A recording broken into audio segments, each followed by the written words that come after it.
नमस्कार। ज्योतिष शास्त्र में श्रद्धा और विश्वास रखने वाले सभी जातकों का पारलौकिक जगत चैनल में बहुत बहुत स्वागत है। आप सभी को दशहरे की, विजयदशमी की बहुत बहुत शुभकामनाएं। 120 दिनों के बाद 18 अक्टूबर 2021 को देवगुरु बृहस्पति वक्री अवस्था से मार्गी अवस्था में गोचर करेंगे। शनिदेव पहले ही 11 अक्टूबर को मार्गी हो चुके हैं। दो महत्वपूर्ण ग्रहों के मार्गी होने का आपके जीवन पर बहुत बड़ा प्रभाव पड़ेगा। तो आज के हम वीडियो में बात करेंगे कि देवगुरु के मार्गी होने का मकर राशि के जातकों पर क्या प्रभाव पड़ेगा। साथ ही साथ हम आपको उपाय और सावधानियां भी बताएंगे, आपके कमेंट्स को भी रिप्लाई करेंगे और आपको बता दें कि 1 नवंबर से मैं आपके कुंडली का भी विश्लेषण करूंगा। तो आपकी कोई समस्या अगर है तो अपनी डेट ऑफ बर्थ, जन्म का समय, जन्म का स्थान और नाम ये कमेंट बॉक्स में टाइप करके और अपनी समस्या लिखिए, तो मैं उसका आपकी कुंडली का विश्लेषण करके आपको उसका समाधान 1 नवंबर से बताऊंगा। तो चलिए वीडियो शुरू करते हैं और विश्लेषण करते हैं कि देवगुरु के मार्गी होने का क्या प्रभाव पड़ेगा मकर राशि के जातकों पर। यह है मकर राशि के जातकों की कुंडली। देवगुरु आपकी कुंडली के लग्न भाव में गोचर कर रहे हैं और 18 अक्टूबर से मार्गी हो रहे हैं। पहले आप ये समझ लें कि मार्गी और वक्री अवस्था में क्या अंतर है। जब आप इस चीज़ को समझ लेंगे तो आपको देवगुरु के प्रभाव को समझने में आसानी होगी। होता क्या है कि वक्री होने पर ग्रहों की स्पीड स्लो हो जाती है और इससे आपके जीवन की हर गतिविधि पर प्रभाव पड़ता है। हर एक कार्य देर से होने लगते हैं। आप यूँ समझें कि आप किसी ट्रेन में बैठे हैं और वो ट्रेन 100 किलोमीटर की स्पीड से चल रही है और आपको इस बात की पूरी आशा है कि ट्रेन आपको 2 घंटे में मंजिल तक पहुंचा देगी। लेकिन होता क्या है कि अचानक से ट्रेन की स्पीड कम हो जाती है, 40-50 के बीच में आ जाती है, या फिर किसी स्टेशन पर ट्रेन आधे घंटे रुक जाती है, या किसी और कारण से ट्रेन की स्पीड कम हो जाती है, तो फिर आप 2 घंटे में मंजिल तक नहीं पहुंच पाएंगे। लेकिन जैसे ही ट्रेन अपनी ओरिजिनल स्पीड में आती है तो फिर आपको लगता है कि अब आप मंजिल तक पहुंच जाएंगे। तो यही होता है ग्रहों के वक्री होने पर। जब ग्रह वक्री हो जाते हैं, ग्रह की स्पीड स्लो हो जाती है, तो आप का हर कार्य जो है विलंबित होने लगता है, हर कार्य में देरी होती है, हर कार्य में बाधा उत्पन्न होती है। लेकिन जब आपकी ट्रेन फुल स्पीड पर, ओरिजिनल स्पीड पर आ जाएगी तो आप समय से मंजिल पर पहुंच जाएंगे। तो कहने का अर्थ ये है कि जब देवगुरु मार्गी होंगे और शनिदेव मार्गी हो चुके हैं तो आपके सारे कार्य जो हैं ओरिजिनल स्पीड से शुरू होंगे। अब जैसे आपका प्रमोशन था, वो मैटर काफ़ी दिन से रुका हुआ था, वो क्लियर हो जाएगा। आपने कोई एग्ज़ाम दिया था, रिज़ल्ट काफ़ी दिनों से पेंडिंग था, रिज़ल्ट नहीं आ रहा था, आप इंतज़ार कर रहे थे, रिज़ल्ट आएगा। और अगर आपकी कुंडली में देवगुरु या शनिदेव की महादशा अंतर्दशा चल रही है तो रिज़ल्ट आपके फेवर में आएगा। कोर्ट कचहरी का कोई मैटर था, डेट पर डेट मिल रही थी, केस आगे ही नहीं बढ़ रहा था, लेकिन अब उसमें स्पीड आ जाएगी। आपका कोई कंस्ट्रक्शन का वर्क था, आपने बैंक से लोन के लिए अप्लाई किया था, लोन नहीं हो पा रहा था, वो अप्रूव हो जाएगा। तो इस तरह के जो कार्य हैं वो स्पीड अप होंगे, तेज़ी से होंगे और आपको सफलता प्राप्त होगी। देवगुरु और शनिदेव का गोचर जो है वो आपकी कुंडली के लग्न भाव में हो रहा है और लग्न भाव कुंडली का सबसे महत्वपूर्ण भाव है। देवगुरु ज्ञान, धन, बुद्धि, विवेक, मान सम्मान, पद प्रतिष्ठा के कारक हैं। और शनिदेव तो अगर शुभ स्थिति में हैं तो आपको वो सब कुछ प्रदान कर देते हैं जो कि आप सोच नहीं सकते हैं। शनिदेव जब देने पर आते हैं तो आपको रंक से राजा बना देते हैं, इतनी शक्ति होती है शनिदेव में। और ये दोनों ही आपके लग्न भाव में गोचर कर रहे हैं तो आपको बहुत अधिक लाभ होगा। देवगुरु की दृष्टि आपकी कुंडली के पंचम भाव पर पड़ रही है, तो आइए इस पर बात करते हैं। देवगुरु को 3 दृष्टियां प्राप्त हैं, पंचम दृष्टि, सप्तम दृष्टि और नवम दृष्टि। देवगुरु की पंचम दृष्टि आपकी कुंडली के पंचम भाव पर पड़ रही है, संतान और शिक्षा के भाव पर। प्रतियोगी छात्रों के लिए देवगुरु और शनिदेव का मार्गी होना बहुत ही बेहतर स्थितियां लाएगा। अगर आपने किसी नौकरी के लिए फॉर्म भरा था, किसी एग्ज़ाम के लिए अप्लाई किया था और उसकी एग्ज़ाम डेट डिक्लेयर नहीं हो रही थी, या डेट डिक्लेयर हो गई थी तो वो डेट लगातार बढ़ती जा रही थी, और आपने देखा होगा कि पिछले 4-5 महीनों में यही हुआ। फॉर्म फिलअप करा दिया गया लेकिन डेट डिक्लेयर नहीं हुई, या एग्ज़ाम की डेट डिक्लेयर की गई तो उसको बढ़ा दिया गया। एग्ज़ाम लेट हुआ, रिज़ल्ट लेट आया और ज्वाइनिंग डिले हुई। लेकिन अब इन सब में स्पीड आएगी। शिक्षा के क्षेत्र में, परीक्षा के क्षेत्र में, रिज़ल्ट के क्षेत्र में, रोज़गार संबंधी जो गतिविधियां हैं वो एक बार फिर से स्पीड पकड़ेंगी। अब अगर आपने कोई एग्ज़ाम दिया था, किसी कोर्ट केस के कारण भर्ती फंस गई थी, और अक्सर ऐसा हो रहा है कि जितने भी भर्तियां होती हैं कोई ना कोई व्यक्ति कोर्ट में चला जाता है और वो भर्ती लटक जाती है। तो अगर ऐसा कोई मैटर है तो कोर्ट का डिसीजन आ जाएगा और रिजल्ट डिक्लेयर होगा। और अगर आपकी देवगुरु और या शनिदेव की महादशा या अंतर्दशा चल रही है तो आपका सिलेक्शन श्योर है। पंचम भाव से संतान का भी विचार किया जाता है। संतान प्राप्ति के प्रयास आप कर रहे थे, किन्हीं कारणों से असफलता मिल रही थी, अब उसमें सफलता मिलेगी। आपकी संतान के जीवन में उन्नति होगी। आप अगर हायर एजुकेशन के लिए बाहर जाना चाहते हैं तो वहाँ भी आपको सफलता मिलेगी, आपको एडमिशन मिल जाएगा। देवगुरु द्वादश भाव के भी स्वामी हैं और द्वादश भाव विदेश का होता है, तो आप अगर विदेश में हायर एजुकेशन चाहते हैं तो वहाँ भी आपको सफलता मिलेगी। और ख़ास करके वो छात्र जो कि शिक्षा के क्षेत्र में शिक्षक बनना चाहते हैं, लेक्चरर या प्रोफेसर बनना चाहते हैं, या मेडिकल के क्षेत्र में डॉक्टर, नर्स, पैथोलॉजिस्ट या फार्मासिस्ट बनना चाहते हैं, या इंजीनियरिंग के क्षेत्र में, या आईटी, सॉफ्टवेयर, कंप्यूटर, इन सब क्षेत्रों में अध्ययन कर रहे हैं तो उन्हें भी सफलता मिलेगी।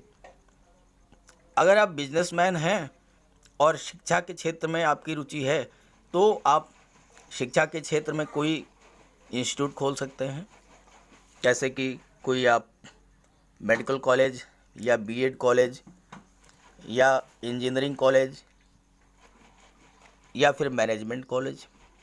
और अगर आप ऐसा करना चाहते थे, आप कोई इंस्टीट्यूट खोलना चाहते थे, कोई संस्थान खोलना चाहते थे, आपकी फाइल शासन पर रुकी हुई थी, अब उसमें गति आएगी, क्योंकि शनिदेव और देवगुरु दोनों ही मार्गी हो चुके हैं, तो आपका काम हो जाएगा। आपके बच्चे को मनचाहे फील्ड में एडमिशन मिल जाएगा, तरक्की होगी, सफलता मिलेगी। पंचम भाव से लव लाइफ और रोमांस का भी विचार किया जाता है। तो किसी वजह से अगर आपके संबंधों में दूरी बनी थी तो फिर से नज़दीकियां बढ़ेंगी। हो सकता है शिक्षा या नौकरी के सिलसिले में आपके बाहर जाने से दूरी बनी थी या कोई और कारण था, तो अब वो दूरियां समाप्त हो जाएंगी। संबंधों में मधुरता आएगी, निकटता आएगी, और आपके जो लव लाइफ है वो मैरिज लाइफ में भी कन्वर्ट हो सकती हैं। ऐसा भी हो सकता है कि पति पत्नी दोनों ही जॉब में हैं और दोनों अलग अलग दूर दूर उनकी पोस्टिंग थी, तो देवगुरु की कृपा से अब एक ही स्थान पर पोस्टिंग के योग बन रहे हैं और साथ ही साथ संतान प्राप्ति के भी योग बन रहे हैं। शनिदेव भी वक्री से मार्गी हो चुके हैं 11 अक्टूबर को। शनिदेव के संबंध में एक वीडियो मैंने अलग से अपलोड कर रखा है, वहाँ मैंने विस्तार से जानकारी दी है, उसका लिंक दे रहा हूँ, वहाँ से देख लीजिएगा। आइए बात करते हैं देवगुरु की सप्तम दृष्टि के बारे में। देवगुरु और शनिदेव दोनों की ही दृष्टि आपकी कुंडली के सप्तम भाव पर पड़ रही है। सप्तम भाव पर देवगुरु की दृष्टि वैवाहिक संबंधों के लिए बहुत ही उत्तम है। शनिदेव और देवगुरु के वक्री होने के कारण अब तक आपके विवाह में जो बाधाएं आ रही थीं या जो देरी हो रही थी, अब वो समाप्त हो जाएंगे और आपका वैवाहिक संबंध तय हो जाएगा और आपका विवाह भी हो जाएगा। और अगर आप विवाहित हैं तो इस गोचर काल में आपको संतान प्राप्ति के लिए योग बन रहा है। पारिवारिक जीवन के लिए देवगुरु का गोचर अत्यंत श्रेष्ठ है और इस गोचर में अगर आपको संतान की प्राप्ति होती है तो वो संतान अत्यंत भाग्यवान होगी, विलक्षण प्रतिभा की धनी होगी और उसके जन्म लेते ही आपका भाग्योदय हो जाएगा। अगर आप महिला हैं तो आपको रूपवान, गुणवान, धनवान और ज्ञानवान जीवन साथी की प्राप्ति होगी और इस बात की ज़्यादा संभावना है कि वो गवर्नमेंट जॉब में हो या फिर व्यापार में हो। सप्तम भाव से व्यापार का भी विचार किया जाता है। नौकरी में हैं तो पदोन्नति होगी, बेरोजगार हैं तो रोजगार के अवसर मिलेंगे, साझेदारी में अगर कोई काम शुरू करेंगे तो आपको उससे लाभ होगा, आर्थिक स्थिति सुदृढ़ होगी, धन लाभ के नए नए स्रोत बनेंगे और पत्नी के सहयोग से भी आपको धन लाभ होगा। इस गोचर काल में अगर आप कोई नया कार्य करते हैं तो पत्नी का सहयोग जरूर लें और राय लें, आपको निश्चित रूप से सफलता मिलेगी। देवगुरु की दृष्टि कुंडली के भाग्य भाव पर पड़ रही है। भाग्य भाव के स्वामी भी बुध हैं और बुध का गोचर भी भाग्य भाव में हो रहा है, तो इसका क्या प्रभाव पड़ेगा इस पर बात कर लेते हैं। देवगुरु की नवम दृष्टि कुंडली के भाग्य भाव पर पड़ रही है। भाग्य भाव से भाग्य का, धर्म का, अध्यात्म का विचार किया जाता है और भाग्य भाव के स्वामी बुध हैं जो कि देवगुरु के परम मित्र हैं, तो भाग्य का फुल सपोर्ट आपको प्राप्त होगा। साथ ही साथ पराक्रम भाव के भी स्वामी देवगुरु हैं और भाग्य भाव पर देवगुरु की दृष्टि पड़ रही है, तो पुरुषार्थ और भाग्य दोनों का साथ मिलेगा और कार्यक्षेत्र में आपको लाभ होगा। आपकी धार्मिक प्रवृत्ति में वृद्धि होगी। देवगुरु की कृपा से, भाग्य भाव पर देवगुरु की दृष्टि करने से आप कोई भी प्रार्थना ईश्वर से करेंगे तो बहुत जल्द सुनवाई होगी, यानी भाग्य का आपको पूरा सपोर्ट मिलेगा और अब तक आपके जो भी कार्य रुके हुए थे वो सारे कार्य भाग्य के सपोर्ट से पूरे होंगे।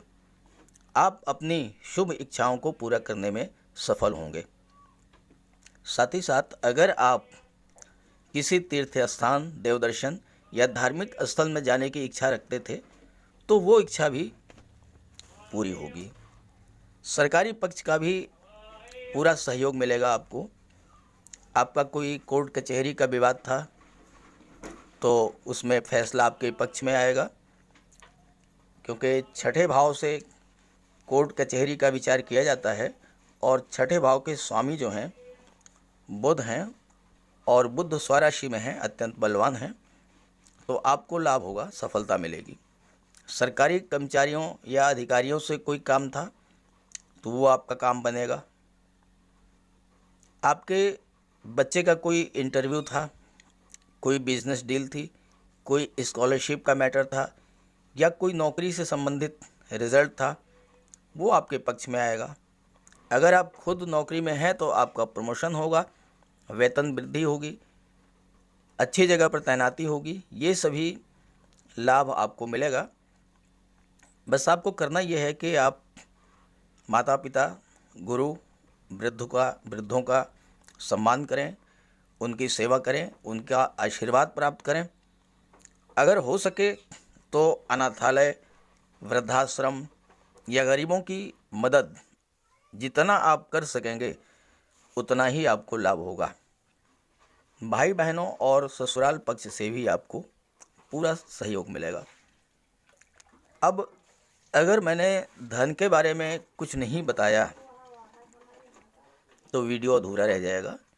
तो यहाँ मैं आपको बता दूं कि आपकी कुंडली के लाभ भाव में शुक्र और केतु का गोचर हो रहा है, तो आपको हर तरह का लाभ होगा।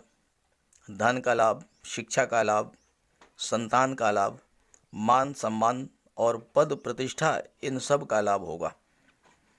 और शुक्र के बारे में ज्योतिष शास्त्र में एक सूत्र है, यद भावाद द्वादशो शुक्रो यद भावे शांत तथैव च यद कार्यकार च सो अंतस्थो नूनतान वृद्धिदो भवेत।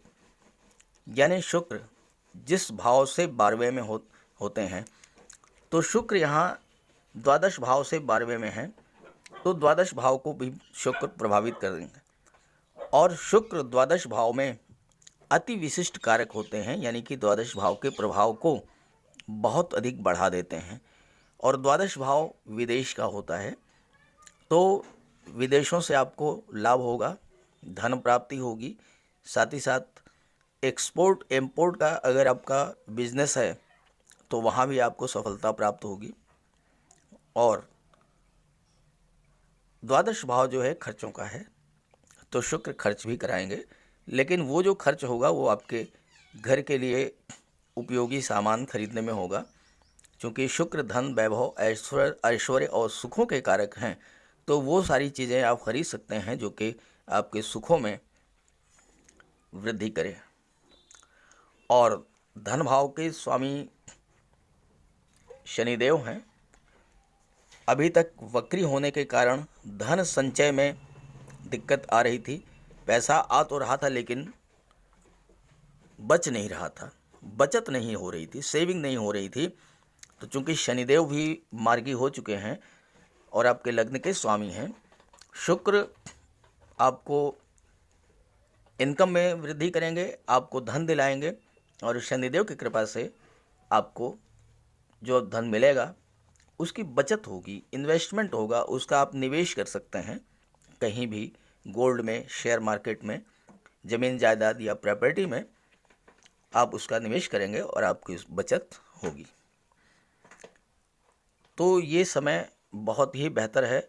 दोनों ही ग्रह जो कि हमारे जीवन को सबसे ज़्यादा प्रभावित करते हैं, देवगुरु और शनिदेव, दोनों ही मार्गी हो चुके हैं। 11 अक्टूबर को शनिदेव मार्गी हो चुके हैं और 18 अक्टूबर को देवगुरु मार्गी हो जाएंगे। तो इसका आप लाभ उठाएं।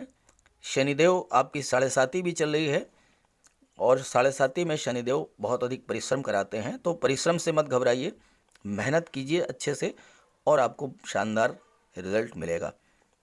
बात कर लें आपके कमेंट्स के बारे में। पहले बात करें सावधानियों की, तो आपको बता दूं कि सूर्य देव का गोचर तुला राशि में हो रहा है 17 अक्टूबर को, और तुला राशि में सूर्य नीच के हो जाते हैं। आपकी कुंडली के कर्म भाव में सूर्य का गोचर होगा, तो कार्य क्षेत्र में थोड़ी बहुत दिक्कतें आ सकती हैं। आपके साथी जो हैं वो आपके विरुद्ध कोई षड्यंत्र कर सकते हैं, आपको अपमानित कर सकते हैं, आपके नुकसान करने का प्रयास कर सकते हैं, तो इसे आपको सावधान रहना होगा। साथ ही साथ दशम भाव से पिता का भी विचार किया जाता है, तो सूर्य चूंकि नीच के हो रहे हैं तो पिता के स्वास्थ्य में भी दिक्कत आ सकती है, परेशानी आ सकती है, तो आपको पिता के स्वास्थ्य का भी ध्यान रखना है। और उपाय के लिए आप सूर्यदेव की उपासना करें, अपने पिता की सेवा करें, उनका आशीर्वाद प्राप्त करें। आदित्य हृदय स्तोत्र का पाठ करें, इससे आपको बहुत लाभ होगा। सूर्यदेव को अर्घ्य दें। देवगुरु की बात करें तो देवगुरु के लिए आपको माता पिता, गुरु और बुजुर्गों का सम्मान करें, सेवा करें, उनका आशीर्वाद प्राप्त करें। देवगुरु की कृपा आप पर बनी रहेगी। शनिदेव की कृपा आपको प्राप्त करनी है। आप कुछ ना करें, केवल गरीबों की मदद करें। कोई भी दीन दुखी, गरीब, असहाय, लाचार, मजलूम, दिव्यांग आपके पास किसी मदद के लिए आता है तो आपसे यथाशक्ति जो भी उसकी हेल्प हो सके, केवल धन से ही नहीं, अपने संबंधों से, आपके उच्च अधिकारियों से, शासन प्रशासन में, राजनीति से जुड़े हुए व्यक्तियों से आपके संबंध होंगे, उनसे आप उस व्यक्ति का कोई काम बना देते हैं तो शनिदेव की कृपा आप पर निरंतर बनी रहेगी। धन प्राप्ति के लिए शुक्रदेव के लिए जो है माता लक्ष्मी की उपासना करें और अपने घर को साफ सुथरा रखें तो आपको माता लक्ष्मी की कृपा निरंतर बनी रहेगी। बुध को प्रसन्न करने के लिए, चूँकि बुध का गोचर आपके भाग्य भाव में है, आप किसी शुभ कार्य के लिए अगर घर से बाहर जा रहे हैं तो आपके घर में कोई कन्या होगी, आपकी बेटी, आपकी बहन, आपकी भतीजी, कोई उपहार आप उसको दे करके निकलें, कुछ पैसे दे दें, मिठाई, खिलौने, कपड़े या कोई भी चीज़, और उसका आशीर्वाद प्राप्त करें। उसके बाद रास्ते में अगर कोई गाय मिल जाती है तो उसे आप गुड़ खिला दें, कोई किन्नर मिलता है तो उसे आप 10-20 रुपए दे दें। आपका वो कार्य निश्चित रूप से सिद्ध होगा।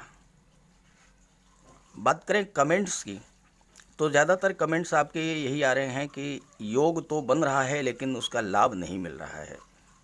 तो इसके लिए आपकी कुंडली को देखना होगा। कुंडली आपकी क्या कह रही है, आपकी कुंडली में किस ग्रह की दशा महादशा चल रही है, अंतर्दशा चल रही है, आपको किस क्षेत्र में सफलता मिल सकती है, ये सारी चीज़ें कुंडली के आधार पर डिसाइड किया जाता है। तो मैं 1 नवंबर से शुरुआत करने जा रहा हूँ आपकी कुंडली के विश्लेषण के संबंध में। तो आपकी जो भी समस्या हो वो समस्या लिखें, अपनी डेट ऑफ बर्थ, अपना नाम, जन्म का समय और जन्म का स्थान, ये लिख करके कमेंट बॉक्स में भेजिए। 1 नवंबर से मैं आपको आपकी कुंडली का विश्लेषण करके आपको बताऊंगा कि आपकी समस्या का क्या समाधान है और कैसे आपको सफलता मिल सकती है। तो आशा करता हूँ ये वीडियो आपको पसंद आएगा। अच्छा लगे तो अपने साथियों को भी ज़रूर शेयर कीजिएगा। सभी ग्रहों की दृष्टि, शुभ दृष्टि, कृपा दृष्टि आप पर बनी रहे, इसी भावना के साथ आप सभी का बहुत बहुत धन्यवाद। नमस्कार।